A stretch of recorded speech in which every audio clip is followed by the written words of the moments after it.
It truly is the best time of the year to be a watch collector because this is another week of brand new releases that I want to go through. So let's get right into it.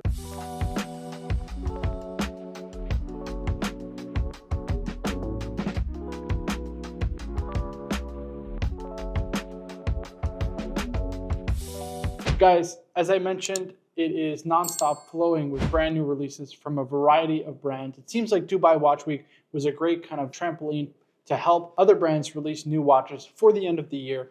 And of course, I love every single minute of it. Anytime you get new watches released onto the watch market, it's always interesting and fun. So without further ado, let's get into some of the new releases, starting first with a new JLC. It's the new Master Control in a classic 36mm case size. I'll be honest with you, I'm a bit disappointed in this release. It just isn't very inspiring in my personal opinion. A few weeks ago, they released a salmon dial Master Control in a limited edition in two different versions, one with moon phase, one day only. And I really applauded that release. I thought that was a great release, something a little bit different that we haven't seen from JLC before. Whereas this, to me, just feels like the same old JLC, right? Silver dial, very classic, now in 36mm. Just nothing very interesting about this watch. And at $89.50 retail, where kind of these ones, these particular Master Controls trade at the sub $5,000 price point on the secondary market, I just don't see how it will be a very, very popular seller for JLC overall. But hey, you know what? It's a new release from JLC. I figured I'd cover it. But I do admit that I'm a bit disappointed. I just feel like this lacks enthusiasm. It lacks any real kind of vision. I like the size in 36mm. It's cool. I know JLC collectors will enjoy that. But this silver dial is something that we've seen before, and I really want to see JLC do something maybe a little bit different. So that's the first release, just a little bit disappointing. But the second release was a really good one. It's the new PAM 01678, a new bronze Luminor with a blue dial, absolutely stunning wristwatch.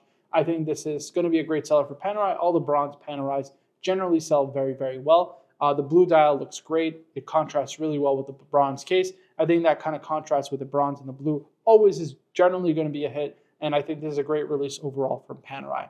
The watch comes in the classic 44mm Luminor case size, which of course most Panerai fans love. And the retail is around $17.5, which for a bronze watch, again, not cheap, but it's kind of in line with what they charge for most of their bronze watches. So I think it's pretty fair overall. I think this is a release that will definitely sell out. It is, I believe, only for boutiques and authorized retailers, but I don't think it is limited. So it seems like it's going to be a part of their core collection, which I'm always a fan of because great releases like this deserve to be enjoyed by enthusiasts. And this, I think, is certainly a good one that would have been marred if it was a limited edition. So happy to see this release by Panerai. I think it will be a very good seller for the brand. Next up is another new release from Vacheron, surprising the world with, again, more releases, which is pretty crazy. They've had a stellar year. Again, in my personal opinion, they had the absolute best year of watch releases by far and away for their 275th anniversary. Now releasing a new 36mm Traditional Perpetual Calendar. Now, this is a beautiful watch, absolutely gorgeous, kind of going back to their roots. 36mm case size. Obviously, neo-vintage Vacheron has really kind of rocketed in the last couple of years. I think the kind of 36mm case size is something the market has really enjoyed, the classic proportions of it at least.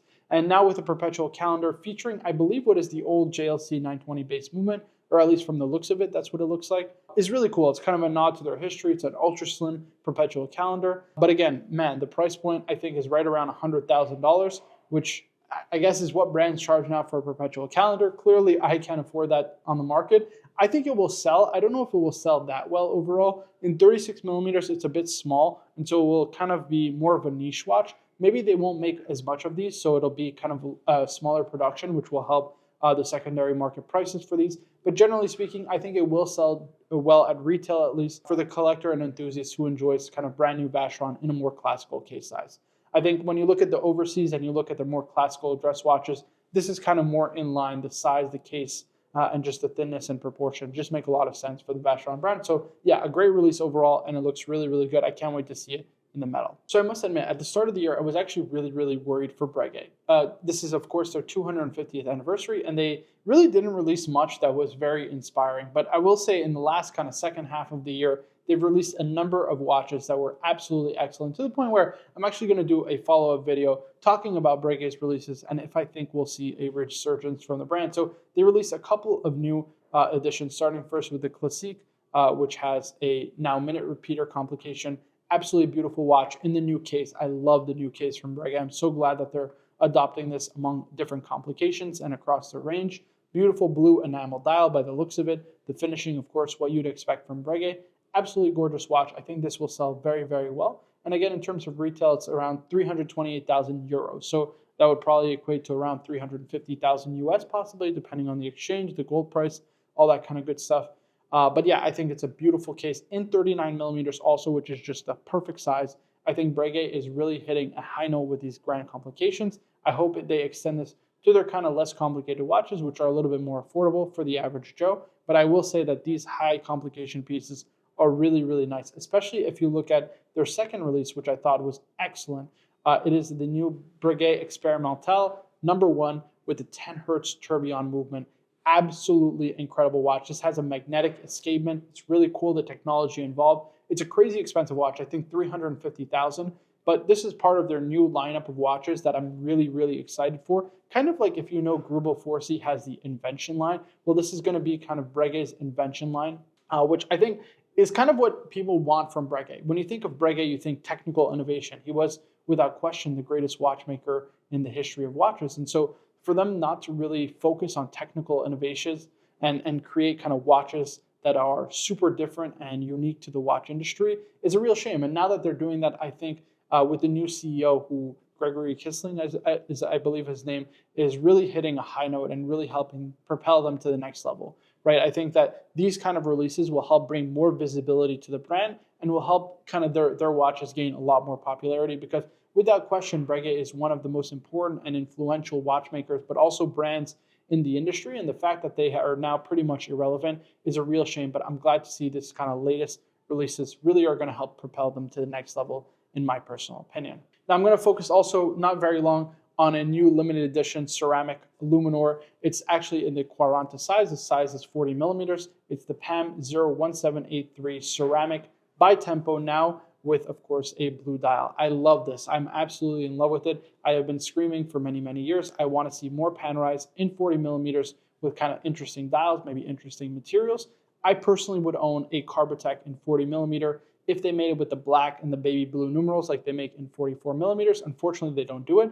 But yeah, I'm really glad to see that they're kind of experimenting with new case materials, better dials in the 40 millimeter case size, which I think is going to be a great seller for Panerai, especially for watch collectors like myself who have a smaller wrist, who want to own Panerai but simply can't pull off the larger, more interesting watches that they make. So really glad to see this. This is only going to be a limited edition of 80 pieces, which is why I'm not going to spend too much time on this. Pretty much only boutiques are going to get this. It's going to be very hard to get your hands on, but maybe some will trickle down on the secondary market and you can get your hands on one. I'm a big fan of ceramic Panerai. They were one of the pioneers of ceramic technology, so very cool for them to see this kind of in greater quantity from Panerai. Hopefully they keep using the 40 millimeter case size in the future. I'm really excited to see that. The last three I'm not really going to spend too much time with. I know Blancpain just released a brand new minute repeater. Really cool, very, very innovative. I watched a video talking about kind of the innovations involved. It's a double minute repeater, grand and petite sonnerie, really crazy technology.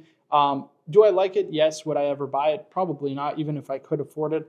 I don't know if this will be received kind of as well as Blancpain thinks, but I think it is kind of interesting and cool and noteworthy because it is a brand new innovation to the watch industry, specifically with minute repeaters. I think if I'm comparing this versus the new release of the Chopard, I like the Chopard a lot more than I did just this Blancpain. It's just not my personal style at all. But yeah, overall, great release and very cool watch from Blancpain. I like also the new Resonance watch. Actually, this was just released today on the day I'm filming this video. Actually in collaboration with Mark Newsom, as I believe is Newson is his name, who actually designed the Apple Watch. He designed iPod back in the day. I know he's a very kind of important architectural designer.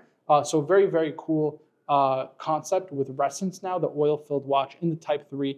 Very, very cool design. I'm actually a big, big fan. I think aesthetically, this is probably one of the nicest watches from Resonance I've ever seen, and probably the only one I'd ever want to own. So yeah, really, really cool watch overall. And Mark Newson being such a big kind of figure, I think, not just in the watch industry, but just generally in the overall kind of world of architecture and design and all that kind of good stuff, will bring a lot of visibility to Resonance, which I think is really, really good. And last but not least is a new Moser Streamliner with a Vanta Black dial. Vanta Black being a very popular seller for Moser. Not something I'm too into personally. Not a big fan of the Streamliner design. I think it's a little bit kind of a weird, outdated kind of retro vibe that just doesn't gel with me, but very cool watch, cool concept, of course, with the Vanta Black dial. Very, very interesting. But yeah, this ends today's video for new releases for 2025. I don't expect anything from now until the end of the year that's too interesting to be released. I'd be shocked if more brands release stuff that are really high level, but hey, it remains to be seen, and I'll definitely be covering it if any new releases do come out. But guys, if you enjoyed this video, please be sure to hit the like button, subscribe for more videos like this in the future. As always, my name is Marco for Redeemed Jewelry. It's a pleasure making these videos. Thank you so much for watching.